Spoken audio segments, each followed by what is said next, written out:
ra po naton kung ano ang plano sa Ginoo para sa aton kung magsunod po kita. Amen. Pero dili po galito ang mensahe na ginhatag niya sa aton habang nagpupuri kanina. Sa mensahe sa awit. No? Napakaganda po. Bisan anuman mga pagsubok, huwag po tayo mawala ng pag-asa. Amen. Gusto lang ipaabot sa Ginoo na pagihanta lang po ang Jeremiah 29 na kung atong pagabasahon, pag dili po kita maglihis dito, arang po niya nagsigurado na po ang Ginoo kung ano ang plano natin ang plano niya para sa aton. Pero kung ang plano natin, ang sundo natin, kaluluhoy kita. Amen. Dapat ang plano ni Lord. Kay Nano, adi po ako yan kay Nano. Ang plano po niya ang ginsunod ko. Amen. Sabi ko, hindi na po ako Lord. Sabi ko, hindi na po ako Lord magiging Jonas. Sino pong nakakilala kay Jonas? Amen. No? Takbo ng takbo. Wala rin po siyang mapupuntahan, kundi doon pa rin po sa lugar na kung saan doon siya tinawag. Amen. Doon pa rin siya binugan ng isda. Sa isang buhay ko, sa kabila ng ako may presentation nung nakaraan last year doon sa Batangas, sa buhay ni Abel at Cain.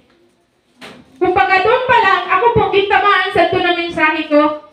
Pero nakapasalamat ako sa Ginoo kay Nano. Sabi nga ni, kapag nasaktan ka, aram mo na ginatuwid ka sa Ginoo. Amen. Yes. Hallelujah. Pero kung dili ka nasaktan, dili ka palangga sa Ginoo.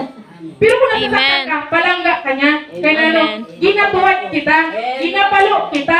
Amen. Pero sabi ko, Lord, kung paluan mo man ako, pag ako nagkamali, ayaw po sa akong pamilya, ako na lang. No? Kaya Nano, dili ta po harap kung ano ang klaseng pagpalo ng Panginoon sa pamilya kung tayo magkasala. Kaya wala po ako sing ginapanalangin. Lord, sa kabila ng lahat ng aming pagkakasala sa iyo, ako yung paluin mo at hindi sila. Isa po yun sa pagpapalo niya sa akin at ano sa tawag, babayin ako niyo kay medyo may saksak siya. Anong klase siya ng pagpalo niya, pagpahinumdom? No?